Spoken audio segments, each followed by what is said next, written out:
Richard Coleman thought throwing her resume into the trash would make him look powerful in front of the executive staff. But less than 10 minutes later, security would be escorting him out of the building, while the entire lobby stood frozen in silence. Before we continue, take a second to subscribe to the channel and help support more stories like this one.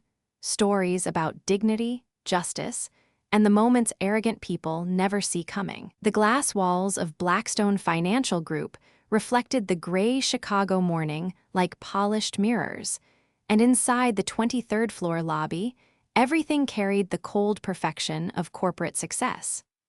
Marble floors gleamed beneath expensive leather chairs. Receptionists typed quietly behind a curved white desk, while candidates in tailored suits sat waiting for interviews that could change their lives.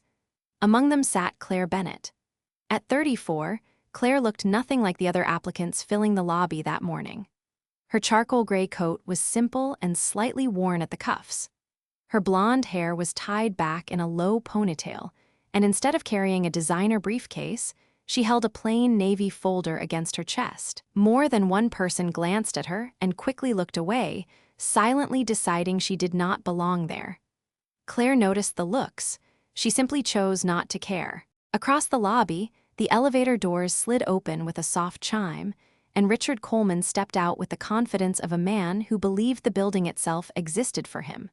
At 48, Blackstone's HR director had mastered the polished arrogance of corporate leadership. His navy suit fit perfectly. His silver watch flashed beneath the overhead lights. Even the younger recruiters standing near the reception desk straightened when they saw him approaching. Richard thrived on power, especially the kind exercised publicly. He enjoyed reminding people who mattered and who didn't. His sharp eyes scanned the waiting area until they landed on Claire. He slowed immediately. Something about her calm posture irritated him. Most nervous applicants avoided eye contact. She didn't. Richard walked toward the desk, lowering his leather portfolio onto the marble counter. "Who's handling executive candidate screening this morning?" he asked loudly enough for half the lobby to hear. "I am," one recruiter answered nervously. Richard gestured toward Claire without even looking directly at her. "Then why is she sitting here?" A few applicants exchanged awkward glances. Claire slowly stood. "Claire Bennett," she said politely. "I'm here for the strategic operations interview at 10 o'clock. Richard finally turned fully toward her, his expression hardening almost instantly. His eyes moved from her inexpensive coat to her practical shoes before returning to her face with open disdain. "Strategic operations?" he repeated with a short laugh. "That's an executive-level division." Claire nodded calmly. "Yes, I'm aware." The receptionist stopped typing. Even the recruiters sensed the tension building beneath Richard's controlled smile. "You people always think confidence is enough," Richard said. "This company handles billion-dollar portfolios. We expect professionalism here." Claire remained steady. Professionalism and appearance aren't always the same thing. The room went quiet. Richard's jaw tightened almost imperceptibly. He stepped closer, lowering his voice just enough to sound more dangerous. "Careful," he said. "People who walk into places they don't belong usually leave embarrassed." Claire said nothing. That silence irritated him even more. Richard extended his hand suddenly. "Let me see your resume." Claire handed over the navy folder without hesitation. Richard opened it, scanned the first page for barely 2 seconds, then smirked. Unbelievable. Before anyone could react, he crumpled the resume slightly in one hand and tossed it directly into the stainless steel trash bin beside the reception desk. The sound of paper hitting metal echoed across the silent lobby. "There," Richard said coldly. "That saves everyone some time." For a moment, nobody in the lobby moved. The young receptionist behind the marble desk stared at the trash bin as if she could not believe what had just happened. One of the recruiters quietly lowered his eyes to avoid looking at Claire directly, while another shifted uncomfortably beside the coffee station. Richard Coleman straightened the cuffs of his suit with visible satisfaction, clearly pleased with the silence hanging over the room. Public humiliation had always made him feel powerful. Claire looked at the trash bin for only a second before lifting her gaze back toward him. Her expression remained calm, but something in her stillness unsettled the people watching. Most applicants would have argued, apologized, or stormed out in embarrassment. Claire Bennett simply stood there with quiet composure, her hands folded lightly in front of her coat.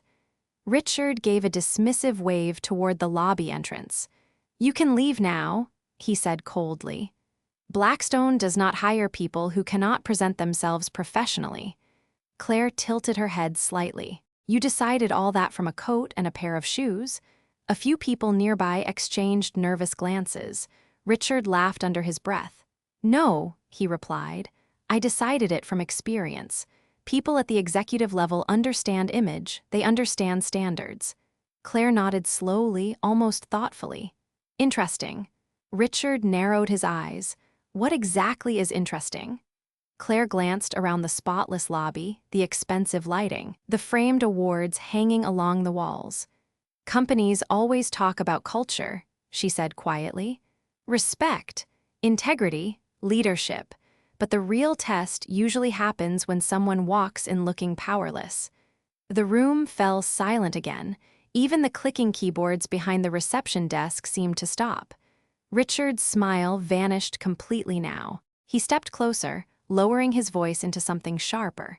"You are in no position to lecture anyone about leadership." Claire did not respond immediately. Instead, her eyes drifted briefly toward the wall behind him, where Blackstone's corporate mission statement had been engraved in silver letters beside the elevators. "Excellence through people." The irony almost made her smile. Richard followed her gaze and scoffed. "Do not stand there pretending you belong in this building." Claire finally looked back at him. "You would be surprised where I belong." The sentence landed harder than anyone expected. One recruiter actually looked up from his tablet, sensing a shift he could not explain. Richard, however, only grew more irritated. "Security will escort you downstairs if necessary," he snapped. "I do not have time for this." Claire reached calmly into her coat pocket and removed her phone. Richard immediately smirked. "What now, calling someone to complain?" "No," Claire answered softly. "Just checking the time." Richard frowned. "The time?" Claire nodded once. "Yes, I was told someone important would be arriving shortly." Before Richard could respond, the elevator at the far end of the lobby chimed softly.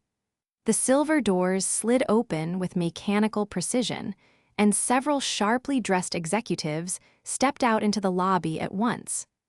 Their polished shoes clicked against the marble floors as conversations abruptly quieted around them. Leading the group was Margaret Hale, Blackstone Financial Group's chief operating officer. At 56, Margaret carried herself with the kind of calm authority that silenced rooms without effort. The recruiters straightened immediately. Even Richard adjusted his posture. Margaret rarely appeared on this floor unexpectedly. Her attention moved across the lobby casually at first, until her eyes landed on Claire Bennett standing beside the reception desk. Margaret stopped walking instantly. The entire executive group behind her slowed in confusion. Richard noticed the change and quickly forced a polished smile onto his face. "Margaret," he said smoothly, stepping forward. "We were just handling a minor interruption in the lobby." But Margaret was no longer looking at him. Her expression had shifted into stunned recognition. "Claire," she said quietly. The room went completely still. Richard Coleman felt the blood drain from his face the moment Margaret Hale said Claire Bennett's name. The confidence he had worn so comfortably only seconds earlier began slipping almost instantly. Around them, the lobby remained completely silent except for the distant hum of the elevators and the faint tapping of rain against the massive glass windows overlooking downtown Chicago. Margaret stepped forward slowly, her sharp eyes fixed entirely on Claire. "I did not know you were arriving this early," she said. Claire offered a small, polite smile. Traffic was lighter than expected. The executives standing behind Margaret exchanged confused glances with one another. One of them, a senior legal advisor named Thomas Reed, looked directly at Claire with immediate recognition. His posture straightened at once. Richard noticed it and felt unease settle heavily into his stomach. Something was wrong, very wrong. Margaret finally turned toward him. "Richard," she said calmly, "would you mind explaining why Ms. Bennett is standing in the lobby instead of upstairs?" Richard opened his mouth, but for the first time in years, words failed him. "I was under the impression she was an applicant," he managed carefully. "There appears to have been some confusion." Claire remained quiet.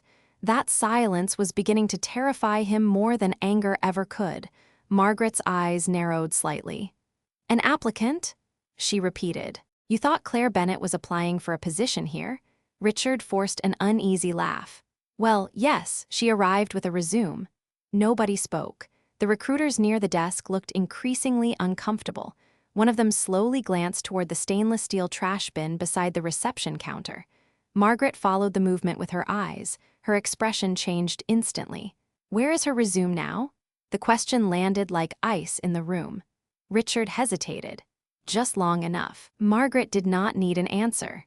She walked toward the trash bin herself, her heels clicking sharply across the marble floor. The entire lobby watched in absolute silence as Blackstone's chief operating officer reached into the bin and carefully pulled out Claire's crumpled resume. She stared at it for a moment before looking back at Richard with visible disbelief. "You threw this away?" Richard immediately straightened his tie. "Margaret, I can explain." "Please do," she replied coldly. "Because at this moment, I am extremely interested in hearing why our human resources director publicly humiliated someone the board personally invited into this building." The words hit the room like a shockwave.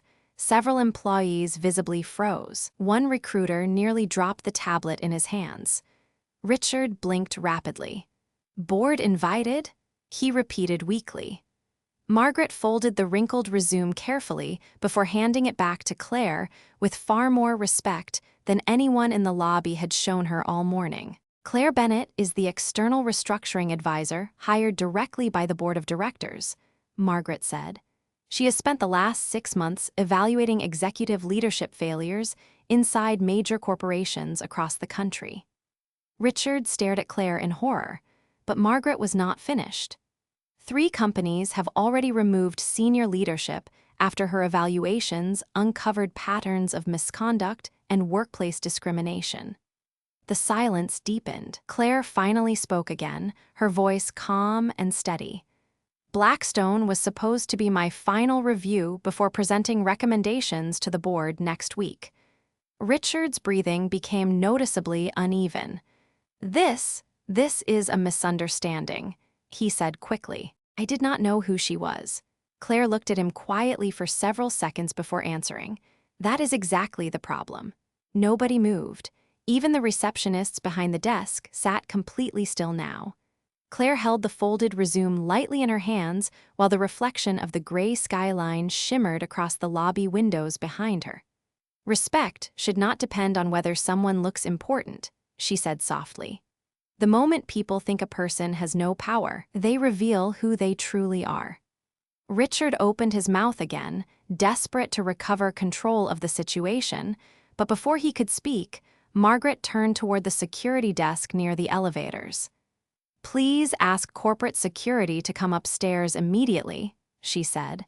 The room went dead silent. Richard Coleman felt every eye in the lobby turning toward him as the words corporate security echoed through the marble reception area.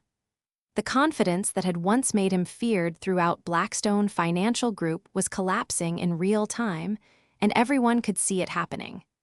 He loosened his jaw slightly, forcing himself to regain composure while the silence around him grew heavier by the second. "Margaret," he said carefully, lowering his voice into what he hoped still sounded professional, "surely we can discuss this privately." Margaret Hale looked at him without emotion. "You chose to make this public, Richard." The sentence hit harder than a raised voice ever could. Nearby recruiters remained frozen beside the reception desk. One young recruiter named Ethan Walker could barely look up from the floor. Only minutes earlier, he had laughed nervously when Richard mocked Claire's appearance. Now shame burned across his face as he realized exactly what he had participated in. Claire noticed him immediately. She noticed everything. That was why companies hired her. Not for presentations, not for spreadsheets, but because Claire Bennett had built a national reputation on one uncomfortable truth. The fastest way to expose broken leadership was to watch how executives treated people they believed could do nothing for them. Margaret folded her arms slowly. "Do you have any idea how much trust the board placed in this evaluation?" she asked. Richard swallowed hard. "I made an error in judgment." Claire finally spoke again. "No," she said quietly, "you made a decision." The room went silent once more. Richard turned toward her quickly. "Ms. Bennett, with respect, you arrived dressed casually, carrying a paper folder, sitting among entry-level candidates. There was no indication of your role." Claire held his gaze calmly. "And if I had been an unemployed applicant?" Richard opened his mouth, but no words came out. Claire took one slow step closer, her voice remaining steady and controlled. "If I had actually been someone desperate for a job this morning, would humiliating me publicly have been acceptable?" Nobody in the lobby moved. The questions settled over the room like weight pressing against glass. Richard's polished image was beginning to crack visibly now. Tiny beads of sweat formed near his temple, despite the cold air conditioning flowing through the building. Margaret glanced toward the executives behind her. Several looked deeply uncomfortable. One board liaison quietly shook his head in disappointment. Blackstone's reputation had been built on discipline, precision, and elite corporate culture. Yet within 15 minutes of an external evaluation, the human resources director had openly violated every principle displayed on the company's own walls. Claire lowered her eyes briefly toward the wrinkled resume still in her hands. "Do you know why I still print resumes on paper?" she asked softly. Richard stared at her in confusion. Claire answered before he could speak. "Because people reveal themselves differently when they think nobody important is watching. Digital systems hide behavior. Real moments do not." The elevator chimed again. Two corporate security officers stepped quietly into the lobby wearing dark suits and silver badges clipped near their jackets. They immediately sensed the tension hanging in the room. Margaret gestured calmly toward Richard. "Please remain nearby," she instructed. Richard's face paled completely now. "This is unnecessary," he said quickly. "I have worked here for 12 years. Margaret's expression never changed. "And in 12 minutes," she replied, "you may have undone all of it." The silence afterward felt almost unreal. Outside the towering windows, rain continued falling over Chicago in slow gray sheets while inside the lobby, nobody dared even whisper. Claire stood calmly near the reception desk, her posture composed, her expression unreadable. She was not smiling. She was not angry. That frightened Richard more than anything else, because the most dangerous people in rooms like these were never the loud ones. They were the quiet people who stayed calm while the truth exposed everyone else. Ethan finally found the courage to speak. His voice trembled slightly. "Ma'am," he said to Claire, "I am sorry for not saying something earlier." Claire looked at him for a long moment before answering gently. "Most people stay silent when power enters the room," she said. "That is how bad cultures survive." Nobody could argue with her, not anymore. The lobby of Blackstone Financial Group no longer felt like the center of corporate prestige. It felt like a courtroom where everyone suddenly realized they might have been standing on the wrong side. Richard Coleman could sense it in the silence surrounding him. The recruiters who once laughed at his comments now avoided eye contact entirely. Even the executives standing behind Margaret Hale appeared careful, with every expression crossing their faces. Corporate security remained near the elevators, waiting quietly for instructions while rain streaked down the towering windows overlooking the Chicago skyline. Richard forced himself to inhale slowly. Panic would destroy him faster than the situation already had. "Margaret," he said carefully, trying to steady his voice, "I understand how this looks, but surely one interaction should not erase 12 years of performance." Margaret stared at him without sympathy. "Performance?" she repeated. "You publicly humiliated a guest invited by the board before 9 o'clock in the morning." Richard immediately turned toward Claire. "Ms. Bennett, I admit my behavior was harsher than intended. Claire's expression remained calm. Harshness was not the issue. Richard hesitated. Then what was? Claire folded her resume carefully against the navy folder she still carried. You created a culture where people looked at a human being and decided respect had to be earned through appearance. Nobody moved. Her voice was quiet, but in the silence of the marble lobby, every word landed with painful clarity. Ethan lowered his head further. One receptionist blinked rapidly, visibly emotional now that the adrenaline of the moment had settled into shame. Claire noticed them too. She always noticed the people who regretted staying silent. Margaret crossed her arms slowly. The board hired Claire because complaints about executive culture have increased for almost a year. She explained coldly. Anonymous reports, employee turnover, discrimination concerns, recruiting bias. We needed someone capable of uncovering what internal reports kept missing. Richard's face tightened. Internal reports never showed misconduct because there was no misconduct. Claire finally looked directly at him again. That is not true. The room froze. Richard swallowed hard. Claire continued calmly.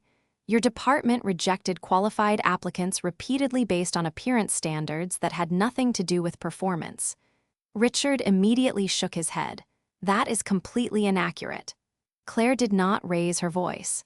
3 former recruiters already submitted written testimony. The color disappeared from Richard's face again. Margaret's eyes narrowed slightly, clearly hearing this information for the first time.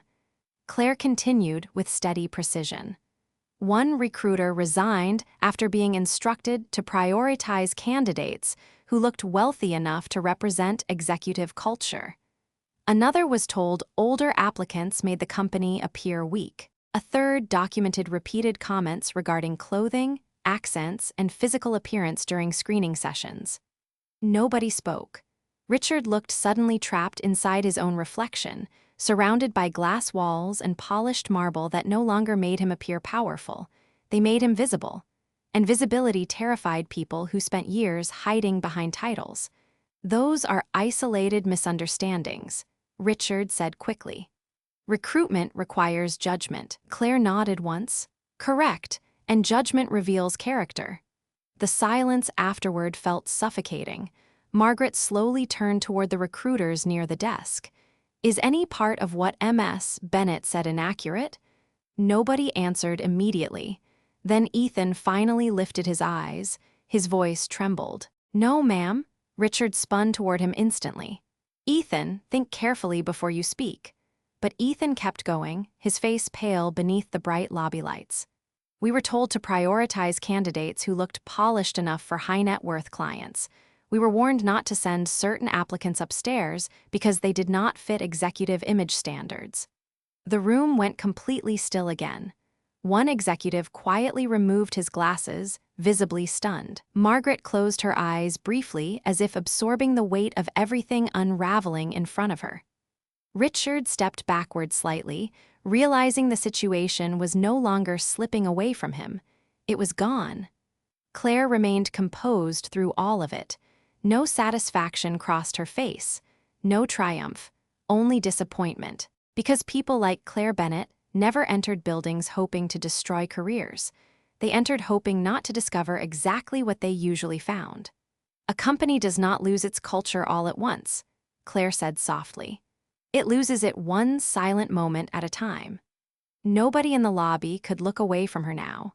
Richard Coleman stood motionless near the reception desk as the corporate image he had spent more than a decade building collapsed around him piece by piece. The executives who once admired his confidence now watched him with open distrust. The recruiters who had feared him moments earlier no longer looked intimidated. They looked disappointed. Outside the towering glass walls of Blackstone Financial Group, downtown Chicago remained wrapped in cold gray rain, but inside the lobby, the atmosphere had changed completely. The building no longer belonged to Richard Coleman. It belonged to the truth. Margaret Hale slowly turned toward the 2 corporate security officers waiting near the elevators. Please remain with Mr. Coleman until the board determines next steps, she said calmly. Richard's eyes widened immediately. Margaret, this is excessive. Margaret did not blink.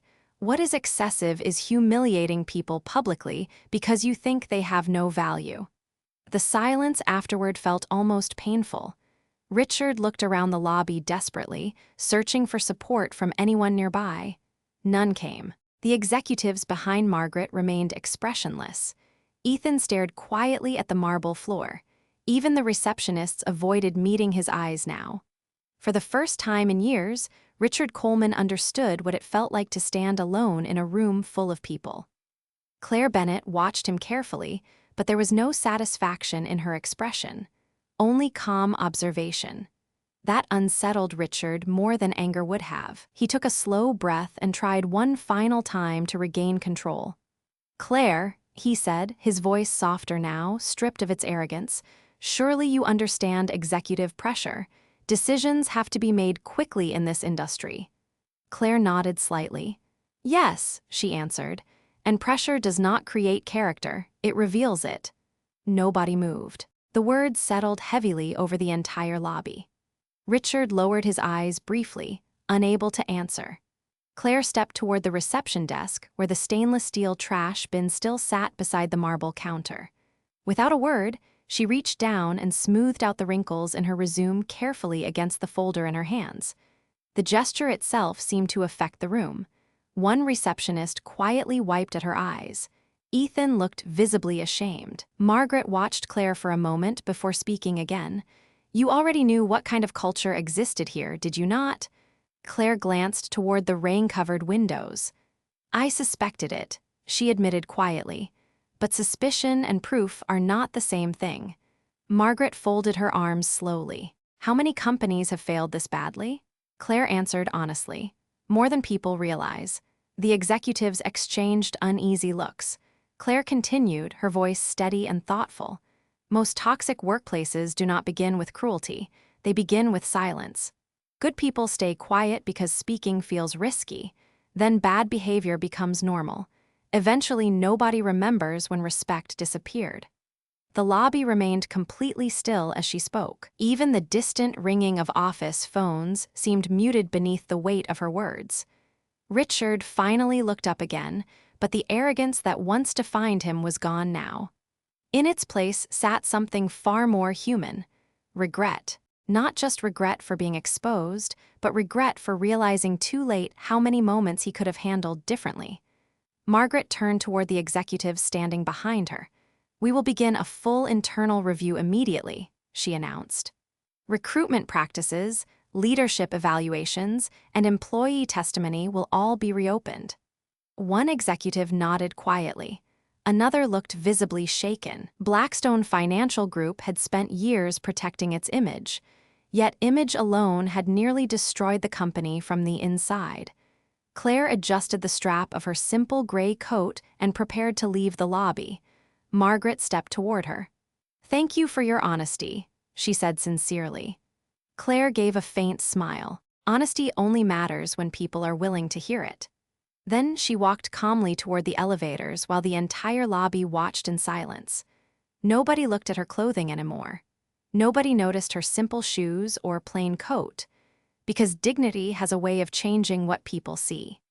And that morning, inside a building filled with polished marble, expensive suits, and executive titles, everyone finally learned that respect is not something granted by power. It is something revealed by how people treat those who appear powerless. The elevator doors closed softly behind Claire Bennett as she left the lobby, but nobody inside Blackstone Financial Group moved for several seconds afterward.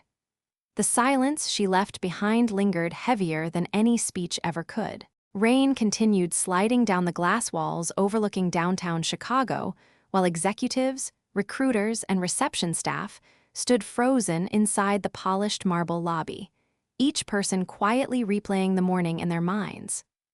Richard Coleman remained near the reception desk beside the two corporate security officers, his posture rigid, his face pale beneath the bright corporate lighting. 12 years earlier, Richard had entered Blackstone as an ambitious recruiter who believed discipline and appearance created excellence. Somewhere along the way, discipline had become arrogance. Standards had become judgment, and judgment had slowly become cruelty disguised as professionalism. Margaret Hale finally broke the silence. Conference Room 7, she instructed the executives quietly. Immediately, nobody argued. The group moved toward the elevators in silence while Richard remained behind with security. As the executives disappeared upstairs, Ethan Walker stood near the reception desk staring at the Silver Company logo mounted across the lobby wall. Excellence through people. The slogan suddenly felt hollow. One receptionist spoke softly for the first time in nearly 10 minutes. "Do you think she already knew before she walked in?" Ethan glanced toward the elevator Claire had entered. "I think she hoped she was wrong."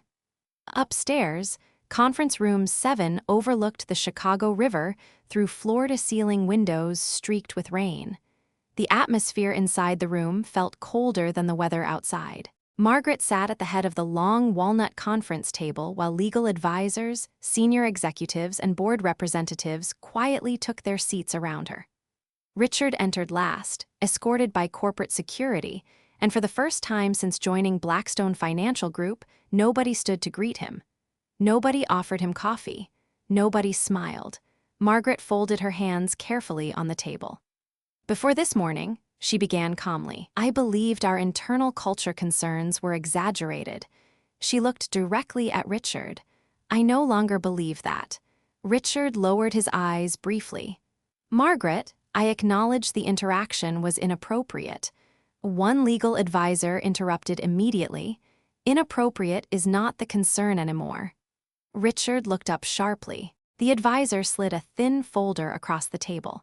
"Human resources complaints that never reached executive review," he explained.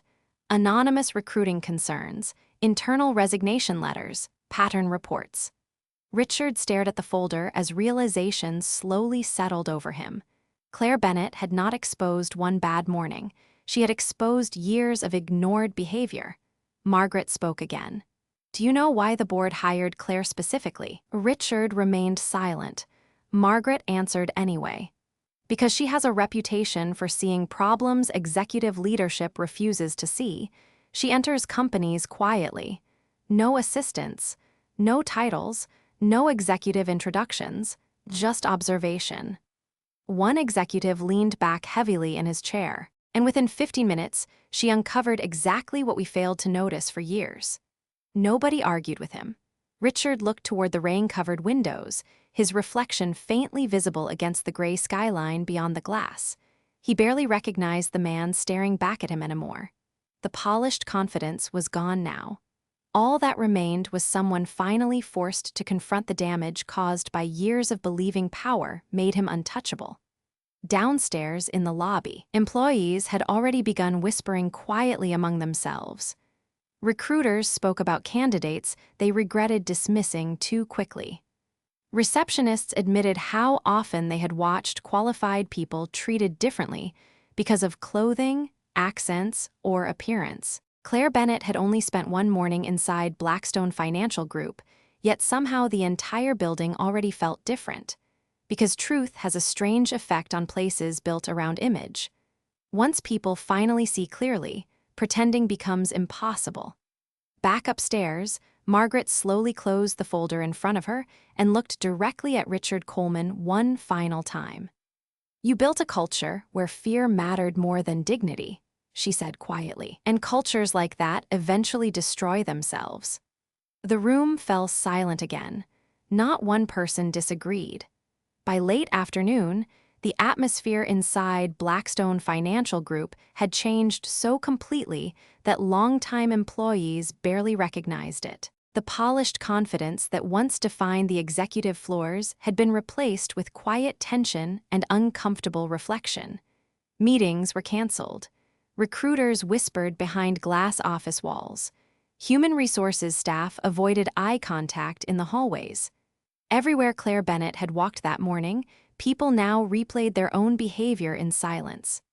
On the 31st floor, Conference Room 7 remained locked behind frosted glass, while the board continued reviewing years of internal reports, resignation letters, and recruitment complaints that had never reached executive leadership. Richard Coleman sat alone at the far end of the long walnut table, no longer surrounded by assistants or department managers eager to support him. For the first time in 12 years, his title carried no protection. Margaret Hale stood near the windows overlooking the Chicago River while legal advisors quietly organized documents around the room. The soft hum of rain against the glass filled the silence between conversations. One board representative finally closed a file with visible frustration. "There were warning signs everywhere," he said quietly. "How did this continue for so long?" Nobody answered immediately, because everyone in that room already knew the truth. Toxic cultures survive when results matter more than people. Richard looked exhausted now. The sharp confidence that once controlled entire floors of employees had disappeared completely. His tie sat loosened at the collar, and deep lines of stress marked his face beneath the cold conference room lighting. Margaret finally turned toward him. "Do you understand what concerns me most?" she asked calmly. Richard lowered his eyes. "The public incident this morning." "No," Margaret replied softly. "What concerns me most is how comfortable you were doing it." The silence afterward felt suffocating. Richard stared at the polished surface of the conference table, unable to argue, because deep down, he knew she was right. Throwing away Claire Bennett's resume had not felt shocking to him in the moment. It had felt normal. That realization frightened him more than losing his position ever could. Downstairs, employees gathered quietly near the lobby coffee station, speaking in careful whispers. Ethan Walker stood beside the reception desk watching new applicants enter the building. For the first time since joining Blackstone, he noticed how nervous some candidates looked walking through the massive glass doors. How tightly they held resumes. How carefully they adjusted jackets before approaching the desk. Small human moments he had ignored for years suddenly felt impossible not to see. One receptionist looked toward him quietly. "Do you think she planned all of this?" Ethan shook his head slowly. "No," he answered. "I think she gave people a chance to show who they were." Upstairs, the board meeting finally came to an end. Margaret gathered the documents into a single folder before sliding it across the table toward legal counsel. "Effective immediately," she said calmly, "Richard Coleman is being placed on administrative termination pending final board approval." Nobody reacted with surprise. The decision had become inevitable hours earlier. Richard closed his eyes briefly. The words landed heavily, but not because of the position itself. Titles disappear every day in corporate America. What truly hurt was realizing his downfall had not been caused by one mistake. It had been built slowly through hundreds of moments where he chose status over dignity. Corporate security approached quietly near the conference room doors. Richard stood slowly from his chair, smoothing his wrinkled suit jacket out of habit more than confidence. No one stopped him. No one defended him. The same executives who once admired his authority now watched in complete silence as he walked toward the elevator beside two security officers. Employees looked up from their desks as the elevator doors opened onto the executive floor. Conversations stopped immediately. The room fell silent once more. Richard kept his eyes forward as he crossed the polished floor he once controlled so effortlessly. Then, the elevator doors closed behind him with a soft metallic sound that echoed through the hallway like the final sentence of a story nobody believed could happen to someone so powerful. And for the first time in years, Blackstone Financial Group became quiet enough to hear the truth. The elevator doors closed softly behind Claire Bennett as she left the lobby, but nobody inside Blackstone Financial Group moved for several seconds afterward. The silence she left behind lingered heavier than any speech ever could. Rain continued sliding down the glass walls overlooking downtown Chicago while executives, recruiters, and reception staff stood frozen inside the polished marble lobby, each person quietly replaying the morning in their minds. Richard Coleman remained near the reception desk beside the two corporate security officers, his posture rigid, his face pale beneath the bright corporate lighting. 12 years earlier, Richard had entered Blackstone as an ambitious recruiter who believed discipline and appearance created excellence. Somewhere along the way, discipline had become arrogance. Standards had become judgment, and judgment had slowly become cruelty disguised as professionalism. Margaret Hale finally broke the silence. "Conference room 7, she instructed the executives quietly. Immediately, nobody argued. The group moved toward the elevators in silence while Richard remained behind with security. As the executives disappeared upstairs, Ethan Walker stood near the reception desk staring at the Silver Company logo mounted across the lobby wall. Excellence through people. The slogan suddenly felt hollow. One receptionist spoke softly for the first time in nearly 10 minutes. "Do you think she already knew before she walked in?" Ethan glanced toward the elevator Claire had entered. "I think she hoped she was wrong." Upstairs, Conference Room 7 overlooked the Chicago River through floor-to-ceiling windows streaked with rain. The atmosphere inside the room felt colder than the weather outside. Margaret sat at the head of the long walnut conference table while legal advisors, senior executives, and board representatives quietly took their seats around her. Richard entered last, escorted by corporate security, and for the first time since joining Blackstone Financial Group, nobody stood to greet him. Nobody offered him coffee. Nobody smiled. Margaret folded her hands carefully on the table. "Before this morning," she began calmly, "I believed our internal culture concerns were exaggerated." She looked directly at Richard. "I no longer believe that." Richard lowered his eyes briefly. "Margaret, I acknowledge the interaction was inappropriate." One legal advisor interrupted immediately. "Inappropriate is not the concern anymore." Richard looked up sharply.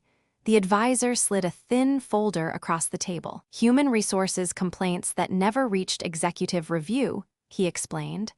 "Anonymous recruiting concerns, internal resignation letters, pattern reports." Richard stared at the folder as realization slowly settled over him. Claire Bennett had not exposed one bad morning. She had exposed years of ignored behavior. Margaret spoke again. "Do you know why the board hired Claire specifically?" Richard remained silent. Margaret answered anyway. "Because she has a reputation for seeing problems executive leadership refuses to see. She enters companies quietly. No assistants, no titles, no executive introductions, just observation." One executive leaned back heavily in his chair. "And within 15 minutes she uncovered exactly what we failed to notice for years." Nobody argued with him. Richard looked toward the rain-covered windows, his reflection faintly visible against the gray skyline beyond the glass. He barely recognized the man staring back at him anymore. The polished confidence was gone now. All that remained was someone finally forced to confront the damage caused by years of believing power made him untouchable. Downstairs in the lobby, employees had already begun whispering quietly among themselves. Recruiters spoke about candidates they regretted dismissing too quickly. Receptionists admitted how often they had watched qualified people treated differently because of clothing, accents, or appearance.